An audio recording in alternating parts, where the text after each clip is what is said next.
guys, thank you so much for tuning back into Life Be Life and with Purpose. I just want to thank all of you guys for the continuous support, the likes, the comments, the subscribes. None of it is unnoticed. I just want to give a big thank you to all of you guys. So unfortunately, today we do not have Bronny with us. Boo! Just kidding. Bronny is starting a new business. She's just been a little overwhelmed. So we're going to give her grace. She will be in and out of a few episodes. So you guys will definitely see her again, though. Today we have a special guest, an educated, enthusiastic politician that's just a kid from Delaware, Alex Hackett. Woo! Woo! Dang, I ain't never had an intro like that. You make me feel good. You make me feel good out here. You never had an intro like that? Nope. That was a good one. I started to look like, is that me? I know we needed a background noise where everyone was like, woo!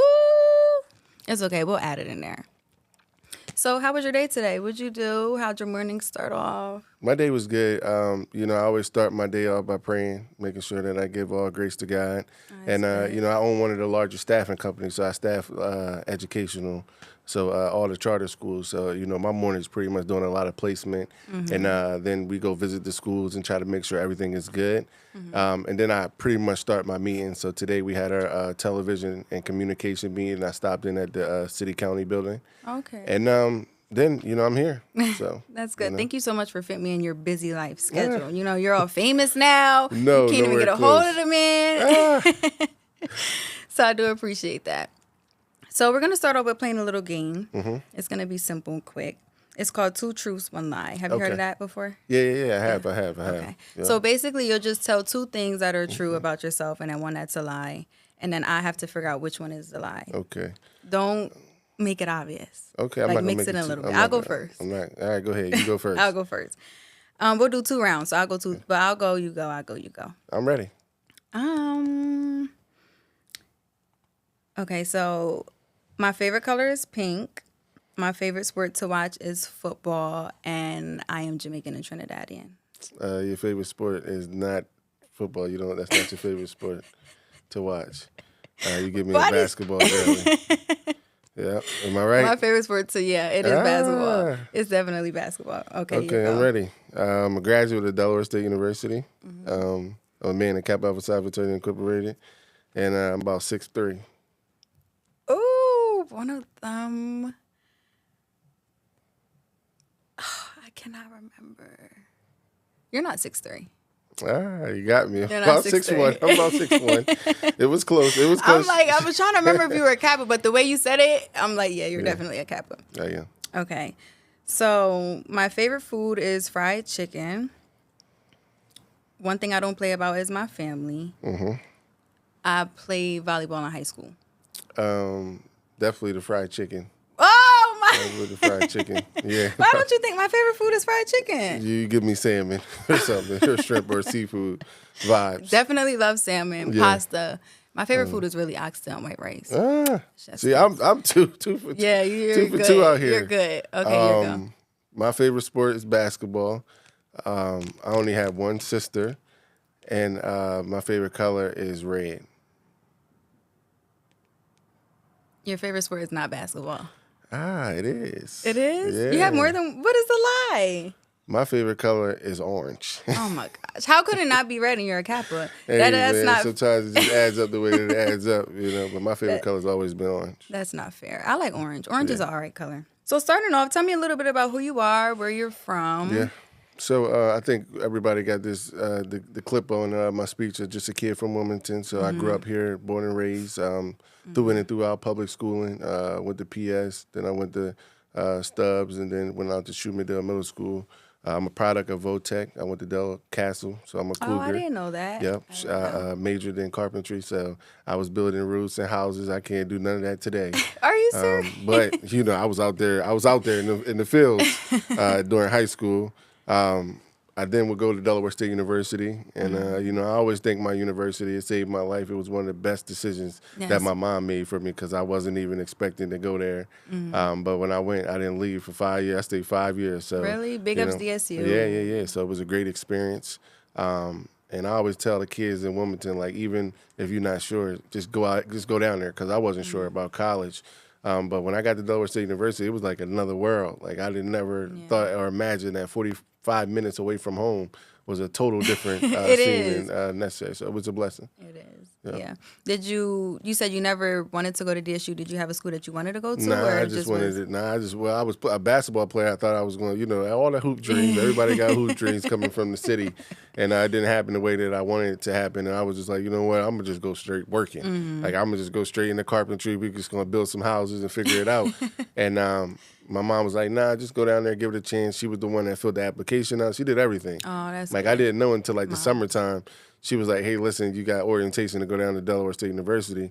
And I went down there for the orientation for the 2 days. And I went down there, like, casually, like, didn't want to go. Orientation be lit. Listen, I didn't even have no sense. I remember what I had on. I had, like, back in the day, polo was lit. I had a purple polo button-up on, like, short sleeve, some blue polo shorts, and I had some Air Ones. But what happened was when I went down there, I was driving down there, I forgot the laces for my Air Ones. Oh, my So I had to wear flip-flops, white and pink socks with flip-flops the whole time. And it's crazy. I went there and I was like, oh, this is crazy. I'm never leaving. This is school? Oh, My yeah, mom Mom, had to I'm come, going. She had to come visit me at that point. Like all 5 years, she was coming down to Dover to see me. So, Really? yeah, it was a great experience. That's good. That's good. Yeah, DSU is super fun. It's a lot that you can get into. Where did you go? Was school in your area of your life? Well, I went to Penn. I went to William Penn for high school, and then college I went to DSU. But I don't think I ever seen you. Yeah, we're different. Yeah. You know what I'm saying? I'm old mode out here, as they not call really. it. Old. I'm old. But I went to DSU. I still go to DSU, but I'm on a break now. Okay. I'm online now in Florida, but we're on break. What you major in?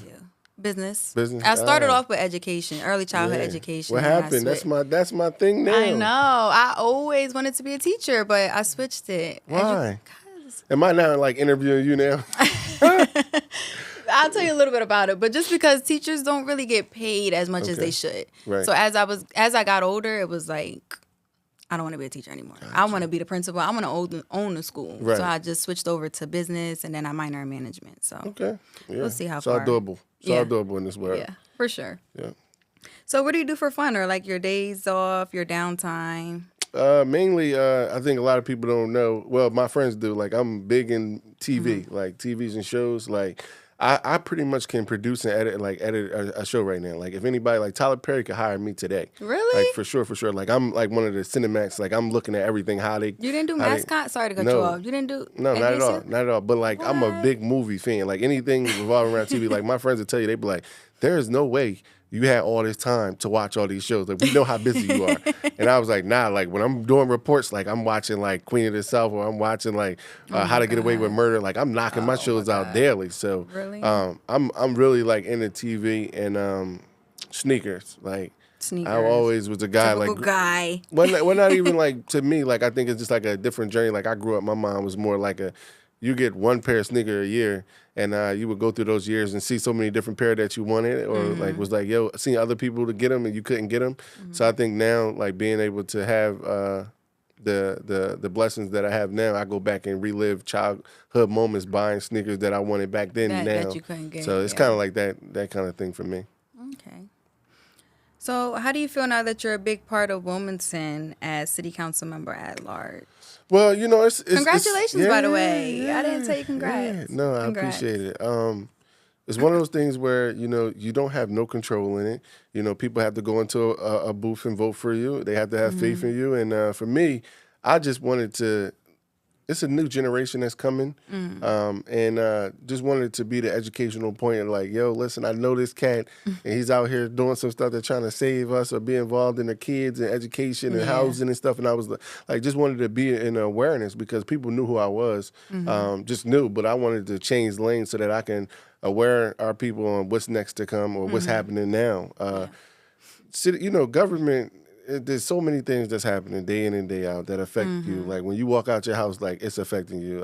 For sure. And I wanted people like in our community, like be like, listen, we got one of ours that's in there that's going to protect us, that's going to make sure nothing is going on and that's nothing crazy. So I felt honored, like when the numbers came back and we came in first in voting in the general election. Yeah, like for like a newcomer, like that's like sometimes unheard of. So for me, it was just like, wow, like people really entrusted, they believed in me. And that's why I wake up every day, I go hard. So, you know, I'm happy. I'm happy. And I think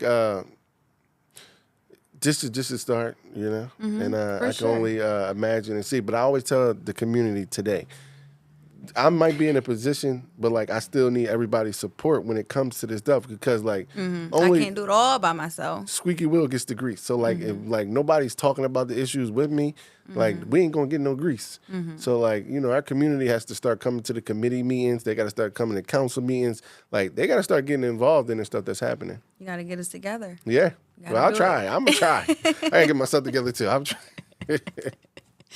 So you use the terminology "just a kid from Wilmington." What does Yeah. that mean for you? So one of my I love that, by the mentor way. coaches, Rob Turner, that was like his brand of like when he started making shirts like in basketball for kids. But I had always referenced it because like what that means to so many kids is like no matter where you come from, but we come from Wilmington, you can be here. Like it's just like really like a dream real moment for kids. Like I don't care. Like people say, like they don't know where Delaware at, they don't know where Wilmington at. Well, listen, we on the map. And we're going to let you know exactly where it's at every time. Don't even, when you go out of the state, you get that right. Yeah, but listen, now sometimes, you know, we get down like, oh, like that's Alex from Delaware. So like we trying to like get that to be the norm here, you know? Like when you driving through to go to Philly or Jersey or anywhere else, like, you know, stop in Delaware, in Wilmington, see what's up. For sure. You know? I think people are so like curious as to like what Delaware is, what Wilmington is. Oh no, for sure. And now, like I said before, like I think, you know, the biggest thing for me is the education piece. Like we just got to continue to educate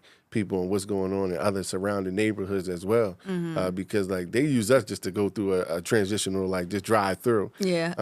We need them. We need them to stop, and we got to figure out a way to get them to stop. Yeah, for sure. Yeah. So what influenced you to get into politics? Well, this is like a long Or question. who? You know, I didn't know anything about politics 4 years ago. Really? Yeah, and Like know, nothing. Like you weren't into it at all. at all. Not a glimpse of anything. I knew nothing. You know what's crazy? I thought the same thing. I'm like, I don't remember him being into politics. Well, I went to school for business, but my mom had always had a daycare. Like for 15 years, like she had a daycare, so I was involved in education and the kids. And when I started to work, I was like, I had went the banking route, went to PNC, made it all the way to headquarters. And I was like, you know what? Like, this ain't cool. Like, my neighborhood is back here. Like, you know, I'm in Pittsburgh. I'm like, yo, I need to be back home. Like, I want to save my kids back home.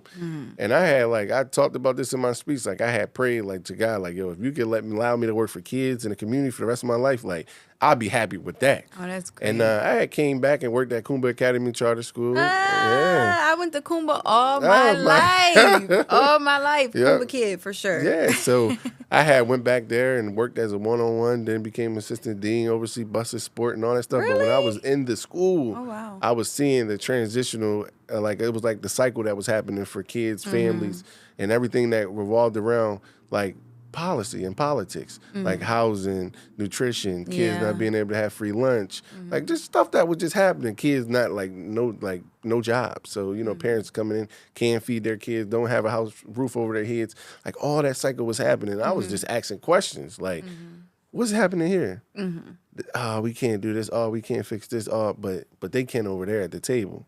So I was like, oh, okay, well. I need to sit at the table. I just wanted to see what the table was first. And, you know, I ran in 2020. We came a little short. And I was like, you know what? That was nice. I had like this little bug inside me. Like, I can't wait till 2024. But I knew I didn't have any education in it. I didn't know what it was. And this is like another message for kids today. Like sometimes kids today see dreams and they be like, I need it now. And I always tell them like, nah, like you need to go through the process and really live it, really dream it. So I get a call from Senator Carper and his team. I go work and be a driver. I drove the senior senator for a year, just around the whole state of Delaware. So I got to meet so many. This is like right during COVID, so 2020. I remember that.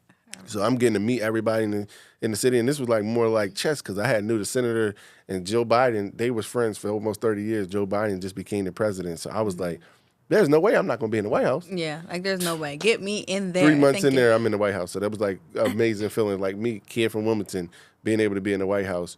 I'm not saying the role was anything, but the role was special to me because I got to learn a lot. And I was like, the kids today, sometimes they get in roles and they like, this ain't what I want to do. This ain't me. And it was like, I knew for a fact I didn't want to do that, but I knew by doing it, I was going to be able to achieve and see so much.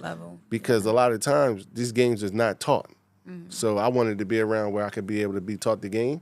And then those next year, I get promoted to Economic Development Administration down in D.C. Wow. So I just got a full scope those last 4 years. It's like I basically went back to college, like, and got my master's in like public administration and like policy to like really know like how I could help my community. So. Did you have anyone that inspired you, like a family member? My mom is always an inspiration to me because, at the end of the day, we talk a lot. Like, I pretty much talk to her every day. We live around the corner from each other. And mama's boy. Yeah. But, like, on a standpoint of, like, I already seen her be a business owner. So it was like, for me now being a business owner, like, I already had like the traits because my mom was one. I already seen her be an educator. So when I became an educator, it was like I already had seen it. And I think like our kids today like have to see better models of like what they can become so that they can become it. Because I always say, like, if you don't see it, it's going to be hard for you to become it. Yeah, for sure. So, for me, like my mom, my dad was like a big warrior. So like when people always be like, damn, Alex, like you don't never give up. Like you just keep coming back. And I was like more of my dad. Like we just always like one of them guys like, bro, you don't quit. Because like if you quit today, you'll never know what it feel like to win tomorrow. So I've always been like on a like, yo, we might not win today, but we gonna win. We gonna win eventually. And then my mentor, Logan Heron, he's like been like big on like my growth. And like he's the CEO of Reach Riverside, the work group, Team Warehouse, and all the other good stuff. And he's always said, man, like, let's just get base hits. Like, when we go to the gym, when we go into the batting cages, like, we're working on how to get base hits, not home runs, like base hits, because our job is to bring the next guy in, and then eventually we score. Everybody score, and everybody win, and we win the game. Today, a lot of kids today, and even adults, everybody want home runs. They want the straight off the game. So you walk in. Get rich by tomorrow. Yeah, and I just tell people, nah, like, the moment you start getting them base hits, the moments the flowers will come. So, Yeah. So where do your beliefs come from? Like your family, friends, work? Yeah. What is it influenced by? I'll be saying I'm a family guy, man. My family has the root of me. They drive me to, go extremely hard. My mom is just like one of the backbones of our family. So, I'll be honest. I had a cousin, Brittany. I still have a cousin, Brittany. She's still alive. But she was like the first to do everything in our family. So I kind of had that too. Like she was the first to go to college. She went to Howard. I didn't even know I was going to go to college. But when I decided and went, I already had that support to know somebody already went there in college. She was the first to kind of do a lot. So, I mean, my family had just been surrounded with, some good grace. That's good. Yeah, my influence is my family as well. Especially your beliefs. It's like, where else would you get them from? And like the kids, like I tell you, like I pretty much visit William Hicks Anderson Community Center like every day. Really? Just to kind of like, it's so hard when I see people like talk about the community or make laws or change the community and they're not there. Because it's constantly evolving and changing. Yeah. Like that's the only thing that remains constant in the world is change. You know what I'm saying? So it's like, how can you really make these changes? Because right now we're battling and we're talking about education right now. And like my biggest argument with education is like, when I grew up and I was like going to PS DuPont and I would get out from PS and I would walk all the way over to Brown Boys and Girls Club. And then right after Brown Boys and Girls Club, I would go stop at my Aunt Shirley's house and everybody would be there. The whole family would be there. And they would sit me down. And my mad problem, my Aunt Shirley, my Uncle Harrison, my Uncle Chris, my mom, my dad, everybody could teach me these same problems. Like it was like everybody knew it. Today, woo! Like parents look at that math, I look at that math and I'm like, yeah. You know what? Figure it out. For sure. It's like they make it so different now. Yes. So it's like, for me, it's like when I look at sports, when you start basketball or when you start football, I don't care how advanced you are, you start at the fundamentals. You start at the bottom level. Always no matter what. I think that in our world, we started to tell ourselves in education that we needed to advance our curriculums. And I don't know why. And what happened was when you advanced the curriculums, you fail to realize like there were some kids that just needed the foundations.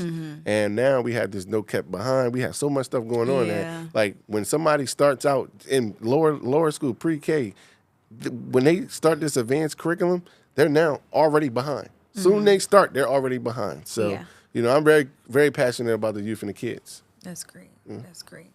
So what are your plans for 2025? Do you plan on making any changes to Wilmington? If so, what are they? Yeah, so I mean, right now the biggest thing for me is like I'm a new council member, and you know, you want to learn the ropes and how things are operating. You know, like because it's one side of running a campaign and winning, and there's another side of being in the office and seeing how things need to be done and how they can be done.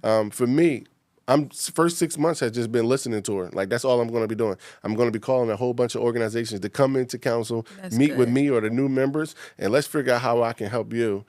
Same thing with just constituents, like just going outside. I think we're going to have in February. We're going to have a milk and honey coffee with Hackett or Councilman Hackett these days, just so people could just come and talk, like just see what's going on, see how we can better situation, because there are some things that I can't do, there's some things that I can, but the one thing that I can do is connect you to the right place or the right people at all times. Like that's the one thing that I'm learning today. Like I need to know everything so that I can make sure that I'm a big connector, because city council members are connectors. However we like it, like we are big on connecting you, because just on different manners. Like I might not be able to fix that the sanitation people didn't come pick up your trash, but I can call that office, or you can be able to call 3111. I'll make sure you get through. And make sure you get to the right place, and then we make sure that process gets completed, and then vice versa. So So do you get a lot of that, like people asking questions or asking if you can do this and do that, and they think no, you can fix they it don't by ask tomorrow? no questions. They don't ask no questions. They say, they're telling I you. need you to come fix this. And I have to tell them, like, listen, I'll look into that and figure out if I can. Because at the end of the day, like, there's certain different things you can do, some things you can't. So I think with me, the educational piece is so big. So, like, my 4 years will be around, like, educating our community on, like, what certain different things are. Like, what's a committee? What does the committee do? Like, when will they be meeting? Why should you show up to the committee and not to just the council floor? You know, like certain different things like that is so vital, because we're talking about, hey, why my taxes go up? Or, hey, why my water bill went up? Or, hey, why is this happening? You got to show up so I can, you know, so you can be involved in this as well. But then it's hard, because I realize that there's people in our community that are just trying to survive and trying to figure out how they're going to put food on the table. And then somebody like me, it's my job to make sure that, like, in 2024, now we're in 2025, by 2026, they're in a better situation than they was in 2025 and 2024. Like, it keeps getting better for our constituents and residents in the city of Wilmington. Like, that's the biggest thing about city council, like, or any government, making it better for the people that live in your city, your state, and the United States of America. Yeah, for sure. So how do you stay driven through it all? The kids, you know, like, I will tell you, like, like, sometimes you get overwhelmed and you're like, how do you get this done? How do everything get done? But, like, I go over to William Hicks Anderson Community Center, and I roll out, go right into the courts and play basketball with the kids and figure out and listen to them talk, and they tell me about all the problems and issues they got, and just realizing, like, tomorrow has to be better for them. Yeah. Like, it has to be. And they should have that, someone that they look up to, that influence. Yeah. And not even like to be honest with you, like, I think that's like what I set out to do too. Like, you know, I argue with so many different people about, they be like, well, why did you post that? Or why are you showing people that? And I always tell them, like, listen, I work hard every day. I own Teslas, own the house, own this, or own whatever the case may be. And I always say, when those kids walk outside their house, they see the drug dealers on the corner, and they think, oh, no, for me to get money or for me to look nice or for me to do anything, I have to be like them. So I have to give them a better representation of what it could be like when you wake up every day and you go hard. Yeah, like, you guys can be doing this too. You could be doing it too. But all the time I hear people say, like, nah, you shouldn't be showing people what you got. And I was like, no, I have to show these young people that, no, this is possible. Yeah. So to I a go certain back and extent. forth. I feel like it depends on how you do it. I'm not you specifically, but I'm just saying it just depends on how you do it, because you can do it to motivate someone else, or you could be doing it different. Right. And I think for me, it's been all motivational purposes. Like, for be honest, like, people tell you, like, I could sit in the house and watch movies all day if it was up to me. You know, like, this work that I do, like, I know, like, I'm trying to save a generation. I'm trying to influence these kids. Yes, and I know why. I know why I do the things that I do. You know what I'm saying? Like, and I think that's the difference. Like, some people, like, you ask them why they doing it, whatever the case may be, they can't tell you. For me, it'll always be the kids. It'll always be. And I like, the kids see me today, and they be like, I can't wait till I get I can't wait till I get that. And I'm like, yup, you right, good. You on it. Yeah. And hopefully that continues to pour. Yeah. So what's something you kind of live by? I live by a couple of things. Like, one of them is the base hits. Like, we're not trying to hit home runs. If we hit a home run, we're going to celebrate like it ain't no other. But My job has always been when I step to the plate, let's get some base hits. Let's get the other man, my brother, or somebody that's around me, surrounded me. Let's bring them in because they're already on base. So how can I help others? So it goes full circle with my other thing. If you improve others, you improve yourself. And that's another thing I teach the kids. Like, you ever been doing a math problem with a group and you the one that figured it out, and now your teacher say, hey, listen, go back and teach the class how to do it. You'd be like, oh, I know it better than everybody. Yes. Now I'm an expert. That's like life. I'm gonna be honest with you. That's like part of life. Like, if you teach somebody something or show somebody something, I'm gonna be honest with you, you're going to end up being better. In return, they're going to end up helping you. They're going to feel, you know what I'm saying? So it's especially when the teacher is so surprised as to how you figured it out. Like, when they're looking at you like, you're like, yeah, I'm going to teach your class exactly how I did it. And my last thing is an African proverb. If you want to go fast, go alone. But if you want to go far, go together. So, like, if you look at, like, all the things that I do today, it's surrounded by, like, my friends and family members and people that seen the mission and wanted to come aboard. Like, I do nothing alone. Like, I own a staff agency. My business partner, I own Community Cares, a whole team of people. We do Community Cares, the nonprofit, together. My community athletic, players only athletic line, me and my brothers, we do that together. Like, it's nothing that I do by myself. So I just always tell people like, yo, you're self-made. No, I'm not. I'm a together this. Yeah. So, you know. That's great. That's great. So can you provide an example of a successful political campaign that you have managed? And can you tell us how you did it and how did it turn out? Well, just one that we just passed and that's just a great did. example. You know, I was so different, and I don't even know if I should be disclosing this information, but like the campaign that we ran, I told my team, I sat them down, and I had some interns, I had a team of 6, and I told them, like, listen, if you think this is about to be a traditional campaign, you might not want to be here. Your average this is not going to be the average one, because I had so many people telling me, like, Alex, you got to do this. You got to do this. And I was no. We did that in 2020, and I seen that, once again, things was changing. And the number one thing that I always realized is everybody always got their phone. So I was like, if I can't physically knock on 70,000 doors, or we got like 20,000 votes, like no way I'm gonna be able to get to 20,000 doors. Like this is an impossible task unless I had a team of like 200 people, and we were trying to like knock doors like every other day. So I was like, you know what, we're gonna change the game. And what I did was we basically ran a digital campaign. We basically we didn't knock on no doors, we didn't send out no mailers. Like those are we didn't do no phone calls. Like those 3 things are like traditional way, and that's how most campaigns win. Knocking on doors, sending out mailers to everybody's door, and then also being on the phone banging. We didn't do 3 of those things we didn't do. Yeah. Like, you know what I'm saying? And I think that was like my thing was like, you know what, we gotta have fun with this. I was telling my team, like, we gonna live together, we gonna die together, but we gonna go out this way. And I was telling them, I was like, I have on Instagram, I was seeing a whole bunch of funny videos. And I was like, people love funny stuff. Yeah, I like how you did the roll off. Yeah, people love funny stuff, but transitioning into educational. Yeah. So I was like, we're going to mix up different things, and we're going to give them the information, and they're going to be like, you know what? That was funny, but I'm going to go vote. Yeah. I'm glad that you know what I'm saying? So like just because you did that, now you got my vote because I laughed. No, but that was the biggest thing. It was like after somebody had a long day at work at 5 o'clock, and I come knock on their door and tell them about things that like most candidates promise people things that they're not even going to do or can't even do.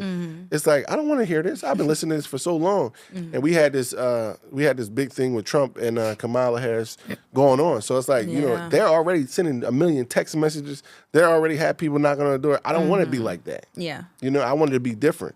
Like we had got a billboard and we posted it. Everybody went to go visit. I told everybody, if you go visit the billboard, make sure you repost it. Make sure you send it all love. And then I would just like post stuff that was like different. Like it was like one time it was like, and this is like the funniest thing.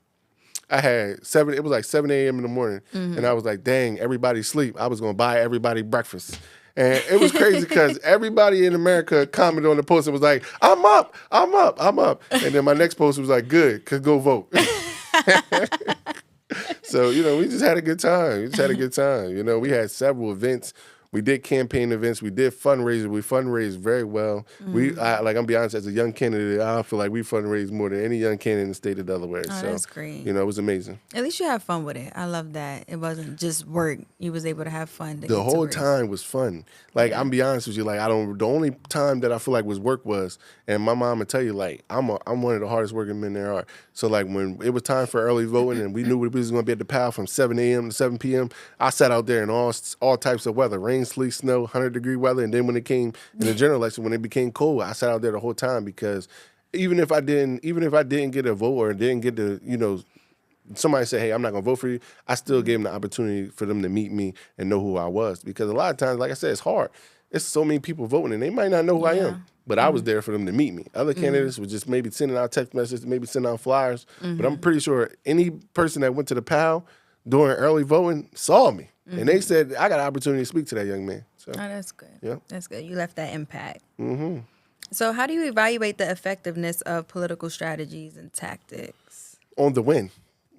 On the win, because and I say this in the most humblest way, like, you could be doing all that, knocking on doors, phone calls, everything, and people, you go to the polls and you just don't get the answer that you want, and that's as real as I can give it. Like, it's like you could work hard, but like at the end of the day, it's not up to you, and that's why like people always be like, "Yo, was you nervous? Was you scared?" I was like, "Yes," because of course you give it all you got. And like the decision is just not up to you. Like, it's going to be people going in there and they're going to make the decision if you are the right candidate to represent them. And we won, and we came number one in votes. So that just showed a lot that like the community was ready for change. That's great. That's good. So this is one that I'm actually really interested in. Yeah. What is your approach to managing stakeholders with divergent political views? So this is like me talking as a constituent. Because stakeholders in different communities, like right now, like I don't think that people realize that like I don't do this without them. You know what I'm saying? Like, I work for the people. So like we have to continue to keep people accountable for their actions and their votes and different things that they have going on. We do have larger stakeholders that's going in, so like the developers and the builders, like figuring out how we can continue to make sure that like not only are they building up, because one thing I think sometimes our community fail to realize is like Wilmington is a business. Yeah. Like, that's just the fact of the matter. Like, we get property taxes, we get wage taxes. Those are our revenue streams that we try to bring in. Now, we do get some revenue streams from tickets. Yeah. You know what I'm saying? So I tell people all the time, make sure you parking, make sure you pay the meter, okay? Because they out there. They done got me twice, and I'm the city councilman already, all right?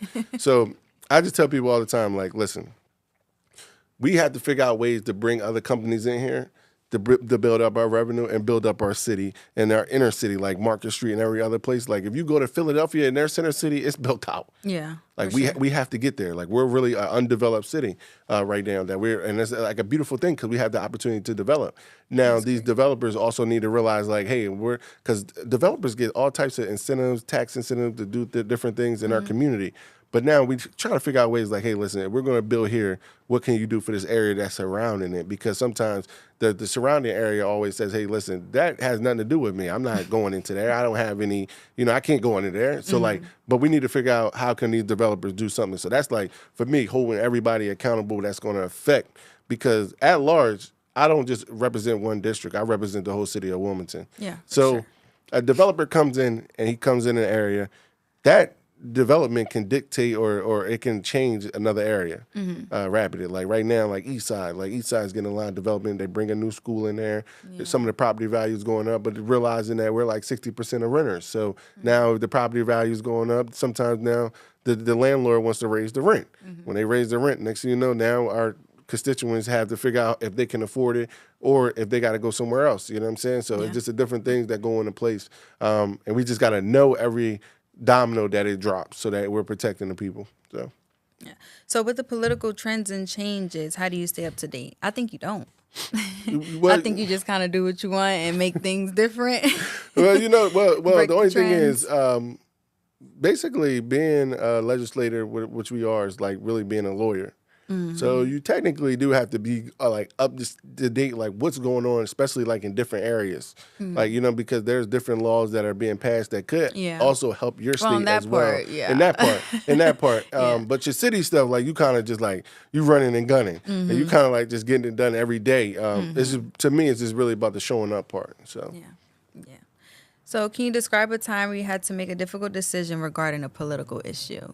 Well, yeah. So I mean, even in my campaign, we are, a lot of discrepancies come around like who funds you, because at the end of the day, like when you get different funds coming in, like people donating to your campaign, it kind of can send a message that like maybe you agree with what this person does, or maybe when this person asks you for something, you're going to do it, or whatever the case may be. So we had like a large donation come in, and it was pending.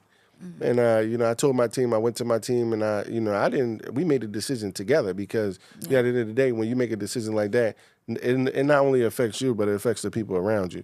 So I asked the people that was around me at the time, I said, hey, listen, this person wants to donate to our campaign. This is the pros, this is the cons. Let's evaluate it and let's see how we can move forward, if we take the donation or not. Because the community, if we do take it, is going to look at it like this. But on the flip side, maybe we do some good calls and do something good with the money that comes in to be able to give it back to the community. So it's like, how do we make it a win-win situation for everybody? Like, I think, we're trying to figure out, we have Democrats, we have Republicans that's in office.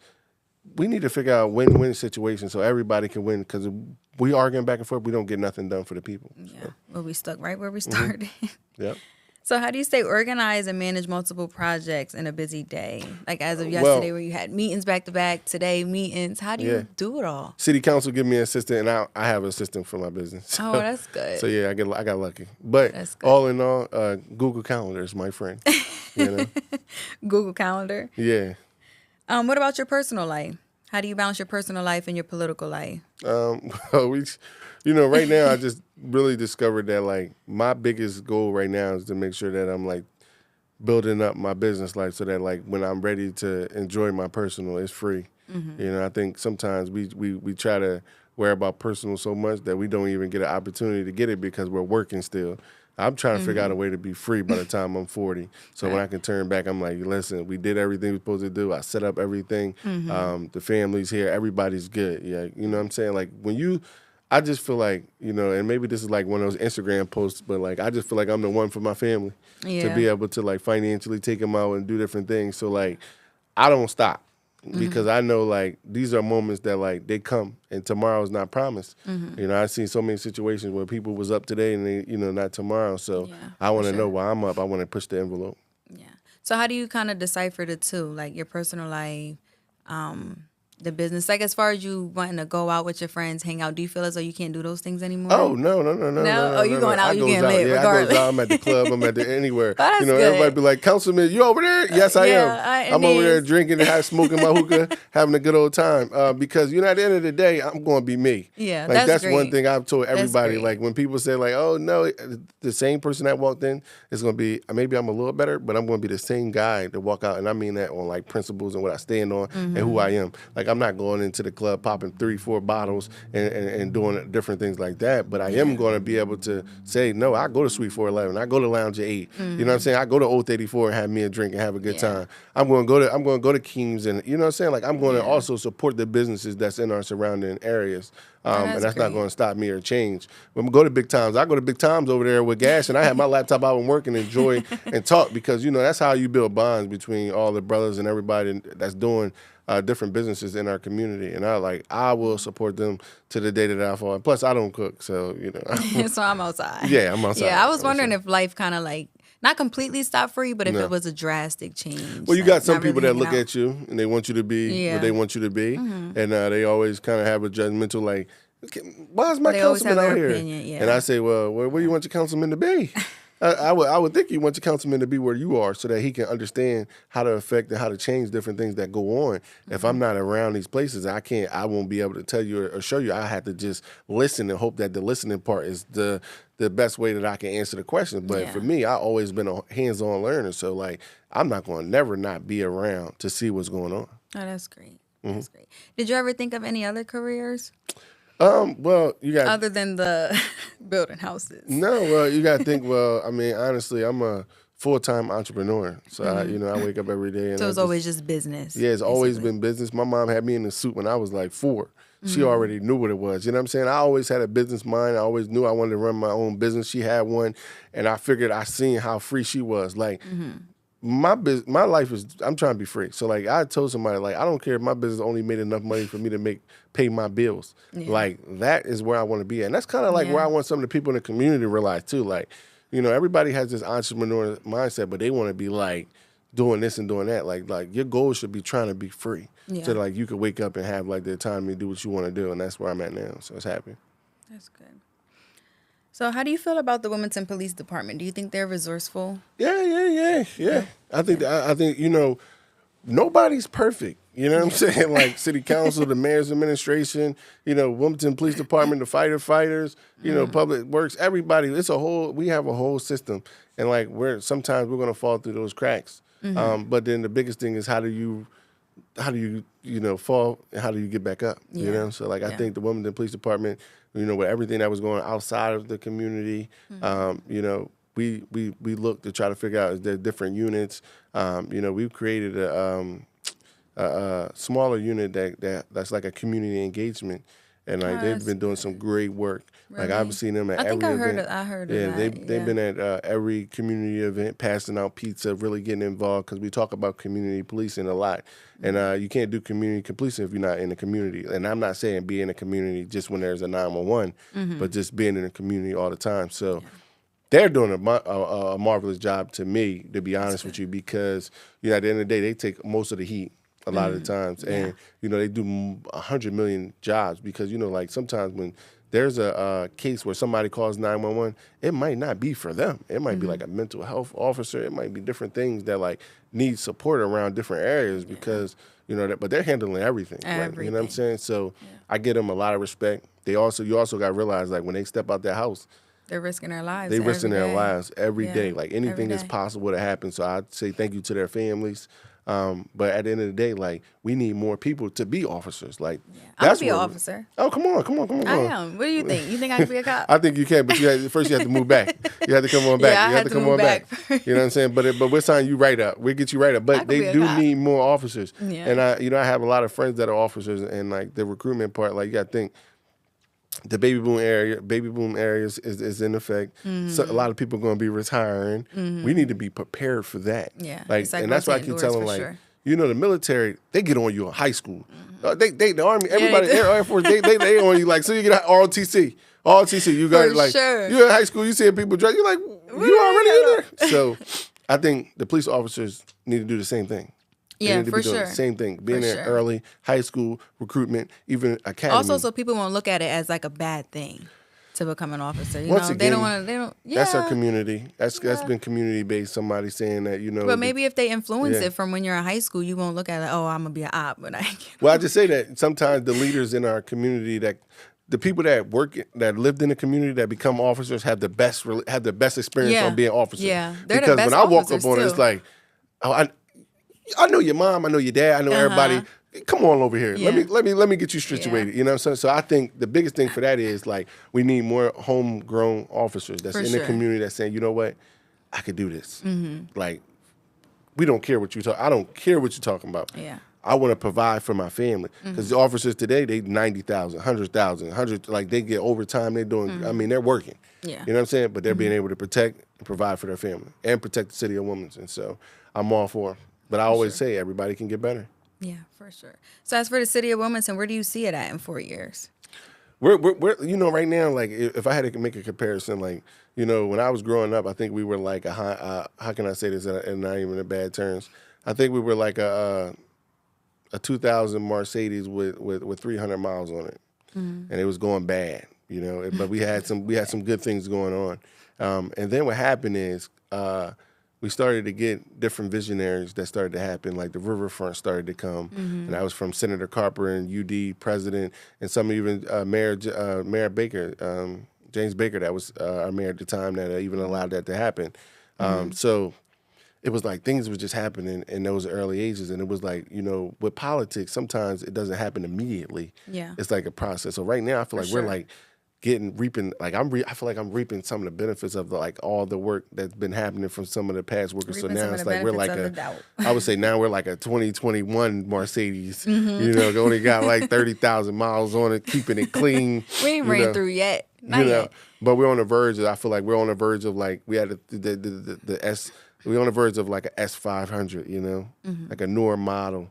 A newer same car, but a newer model. No miles on it. So we're like advancing. East Side just got a new STEM hub center. Like we have some of my friends. They're over right now over there. I don't know. You know where Deco's at? Right across the street. You have. Future First Gaming, so the e-gaming, Malcolm and Nudie, they're in all the schools right now. Yeah. So they created Future First Gaming, which is like a gaming center for all the next generation of gamers streaming. Oh, really? So like we got some good things. I did not cooking know right that. now. Yes, we got some good things cooking. The Team Warehouse over there at Thatcher Street was, I think. Prestige Academy. I think it was the old Prestige Academy building. But the kids is coming from all over. I'm talking about from Dover on, coming down to be able to do the workforce development training that they have over there. It's amazing that the work that they're doing with those kids over there. I actually was a partner over there, so I'm like extremely happy. We got Old 84, one of the best restaurants in the state. I would say one of the best restaurants in the whole East Coast. I have yet to try there. What are you waiting for? Try there. I know. When the groundbreaking, when they was over right across the street from the courthouse. They're not still there? What I'm trying to tell you is the lamb chops was so good they outgrew the facility. So now already that's the blessing of what a community can do when they thrive into it. That's great. But even though the community dived into it and believed in Old 84, Old 84 has some of the best food and some of the best service. So like you have to be ready. I have to try. You know what I'm saying? So you can't never underestimate they're getting ready yourself. to be on Market Street, right next to Wilma's. Really? It's getting ready to open up. I'm telling everybody, listen, I'm putting this on the air right now. Everybody. Old 84 is Delaware. So that means like when you come from Philly, when you come from Jersey, and you go right through there, don't just drive right past us. You stop at Old 84 first. And I'm telling you right now, if you get the lamb chops, I'm pretty sure you're going to be back. I have to try it. You're missing out. I've been wanting to try for the longest, and I just...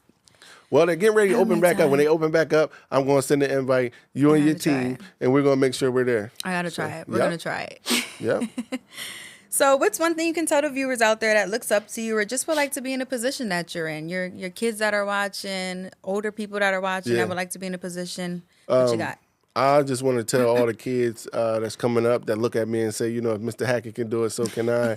That like this didn't happen overnight. People see the success today, but I was in the gym every day, working on my craft, trying to be better. When I first got into politics, I think I tell everybody like I started as a driver. Yeah. Like when I first got that call that I was going to be a white man driver, all my friends laughed at me. Everybody said, you know what, you over there driving Miss Daisy. So that's another thing. Like sometimes like your friends might not see the vision. Yeah, and that's for okay. Sure.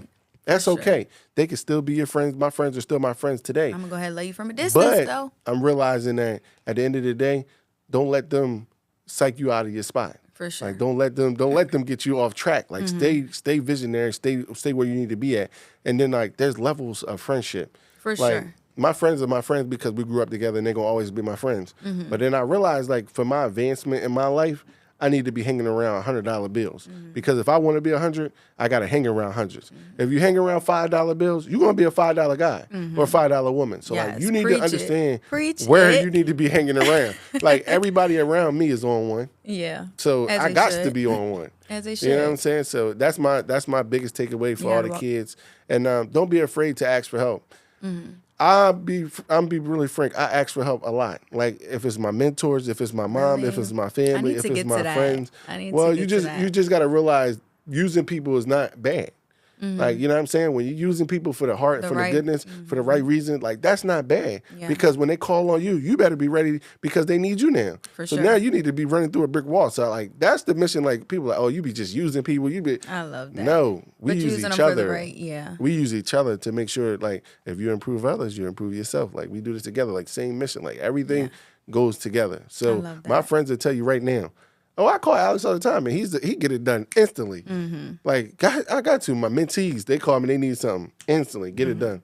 And that's where we got to be at for our community. So Yeah, that's great. Before you go, we have to do the Life Be Life and advice segment. Yeah. So in this segment, it's an anonymous person that asks us a question, and we give our advice on the situation to help the random person. So I'll read it, and then we can just give our advice. Okay, I'm ready. Let's see. How many questions they usually send to you, like on a weekly basis? Well, this is my first time doing it. This is the first start of the segment, so you're the first person that's going to do it. I'm a leader. I'm a leader. We start new trends out here. I'm happy to be a part of it, you know? I posted on Instagram, and I got a few responses, probably at least like 15 questions, and I picked one. Nice. But I'm just going to do a few every time. Let me see if I can find it. I'm going to do a few every time. Okay, so by the way, I'm reading word for word of what the person asked. Okay. So their girl, you saying if their girl were wrong, it is what it is. It is what it is. Okay. So 1 second, let me turn my brightness up. Okay, so a guy asked, what should he do if he had a one-night stand with a female that he met in another state and she ended up getting pregnant? The guy and the girl does not know each other at all. They have no ties. He doesn't know her last name or anything detailed about her. Gotcha. He told her he didn't think it was a good idea for her to keep the baby. He feels as though they were both ready for that. The female persisted to be a dumbass, pardon my French, and she's keeping the baby. Here's where the problem comes in. She says she doesn't care if he's in a child's life. She says he will not want child support, but she wants him to sign his rights over. If he doesn't agree with that, what advice would you give for her and the father in this situation? I'm gonna be honest with you. I don't have any answer for this question. No answer at all? No answer for this question. There had to be another question there. I have no answer for that one. All I can say is, and like I say, let God be with them and pray for both of them that there'll be a better situation and that the kid grows up fruitful, healthy, and is a scholar. Yeah, that's pretty much my answer for it. I really just say, I think the dad, you have to do everything. Let me make sure I'm saying the right things. That's probably why you don't have an answer, right? You have to do everything in your power to be in that child's life, period. I just feel as though every child needs a father, just as the same as they need a mom. So I agree on that. Do everything in your power to be in that child's life. Don't sign your rights away. I can't tell you what to do, but I don't agree with that. I think you should fight for your child. And yeah, that's about it. That'll keep it nice and clean. I agree on that. Every child should have a father. Yeah, for sure. Yeah. Maybe you and a baby mom can come. Agreement. One day you guys can come to an agreement to take care of the child, but because I mean at this point she's already went forth in her mind to say that she's going to have the kid, and so it's like it is what it is. At this point, you just gotta take it for what it is, but just try your hardest to be in that child's life for sure. Hey, all actions have consequences. Yeah, for sure. You knew what you was doing. Drake said, "You know what it was when you signed up." Okay. Anyways, thank you guys so much for tuning into Life Be Life and with Purpose. Alex, I want to thank you again for coming on. I highly appreciate you. Make sure you guys tune into the next episode. We have plenty more guests coming on, and that's it. Bye. Have a good day. Cut. What was I about to say? We have plenty more guests coming on, and what? I literally do, but I feel like it was there. We have plenty more guests coming on, and make sure you guys like, comment, and subscribe. Yeah, we could do a new ending. It's okay. Yeah, no, you're good. Thank you so much. Let me get up.